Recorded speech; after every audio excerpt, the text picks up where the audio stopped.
Alaikum. Welcome to another session of data structures and algorithms using C and C++. My name is Dr. Bilal Wajid. In the last lecture, we started discussing the delete function for a double linked list, and in this lecture, we're going to finish it, inshallah. So, we've been talking about the double linked list since lecture 28, where we talked about the very basics and then create, len, traverse.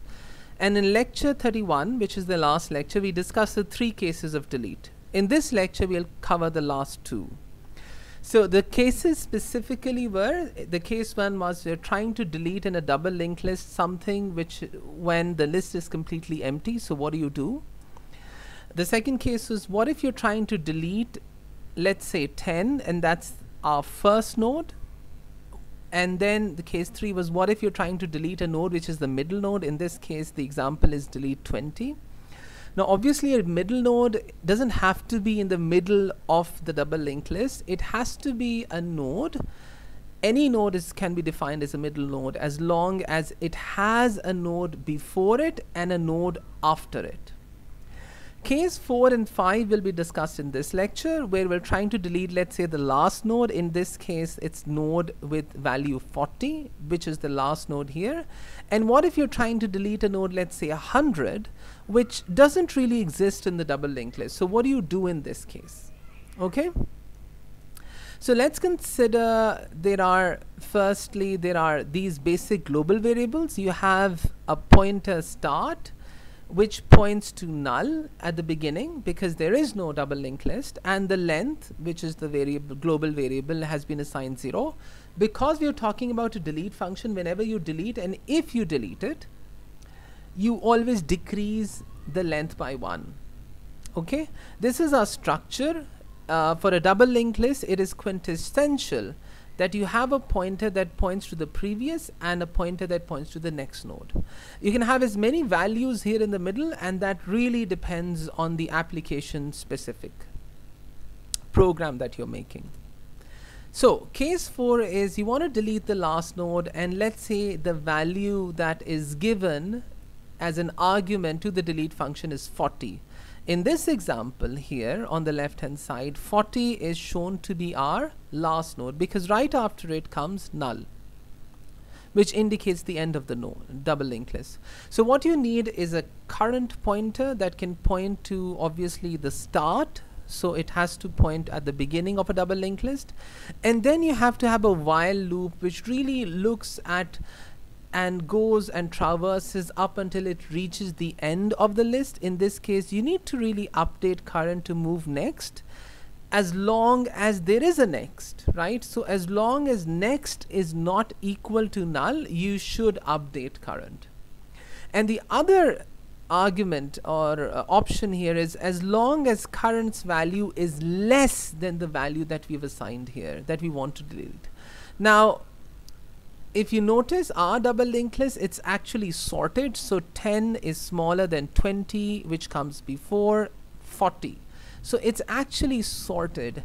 And in the next lecture, when we talk about the add function, I'll teach you how to ensure that whenever you add elements to the double linked list, the double linked list ends up being pre-sorted. In other words, you always add elements at the position where they're supposed to be, not every time at the end of the list.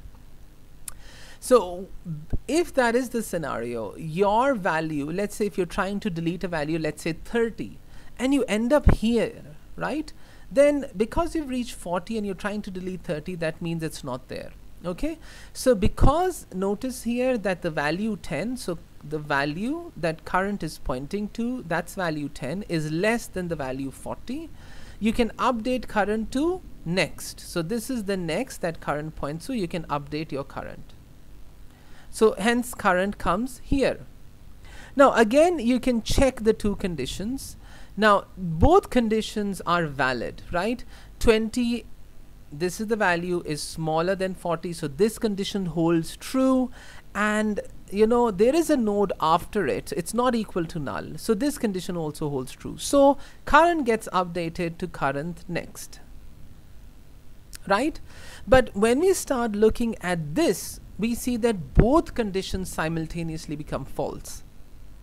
We see the current's value, which is 40, is not less than this 40. It's actually equal. So this condition becomes false. And secondly, we see that currents next is not equal to null. That's not true because it is equal to null. So both conditions become false, which is indicative that, you know, you really want to delete the next node, so last node. So you can't update current anymore, and current pretty much remains here. So when that happens, you check if the current value is equal to the value that you're trying to delete, and if whether it is the, you know, the next is null. If both conditions satisfy, then you are truly deleting the last node, because the last node, number one, contains the value that you want to delete. That's the node that you want to delete, and it is the last node because currents next is equal to null. So when both conditions hold true, you invoke the function delete last node, and you give it the current, you know, location of current, or the address of current. So you call out this function delete last node, okay? And this function in fact is a void, because it doesn't, you don't really need to return anything. You just give it a node pointer, which is current, and you don't really need to return anything because you have a global variable length which decreases, and the start remains at the beginning. So you don't really change, the double linked list stays the same, and the length is just reduced by 1, which is a global variable anyhow. So the first thing, having determined the last node that you want to delete, what is the first thing you need? You need a pointer, right? And that pointer needs to point at the node previous to the current node. And we see that here, right? We see that here. So the next thing you want to do is that this pointer, in others, P's next is pointing to the current. You don't want P's next to current point to current. You want P's next to point to null. Okay? And you can do that. You can say, well, P's next is not no more pointing to current, it's actually pointing to null. Okay? And now that you've done this, you've kind of like isolated the current node. So if you let's say traverse the double linked list, it starts from start, it prints 10, it prints 20, and it ends here. It never really reaches the current node, right? So now you can actually delete current. Okay, now once you've deleted current, obviously your double linked list is now one length smaller, so you should decrement the length, and you can redraw it to, you know, present it more nicely as I've shown here. Okay, so that, you know, completes our case 4, which is the delete last node. But what if now, let's consider case 5. You're trying to delete something which is not present in the list. So delete 100 is one example. Okay, so remember, while, you know, that we reach the end of the list, so currents next is null. So when you reach the end of the list, or you check, you know, is current's value the same as this guy? If they are not, and you've already reached the end of the list, that means the value x is not present in the list. And when the value x is not present in the list, you can simply say, you know, node not found. Or, and that actually is all that you need for case 5. Okay? So this is our entire delete function.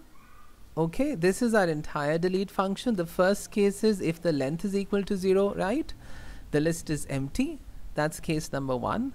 Then if the list is not empty, you actually start going through the list one by one till you reach the value that you're looking for, or you reach the end of the list. Okay, so this is our case 2, where the value that you're trying to delete is really the first value that you need to delete, right? And this is a third case where you're trying to delete the last node, where you reach the end of the list, and that actually does contain the value that you're trying to delete.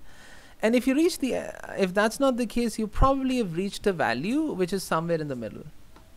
The last case is, you know, the node is not found. So together, this is our delete function.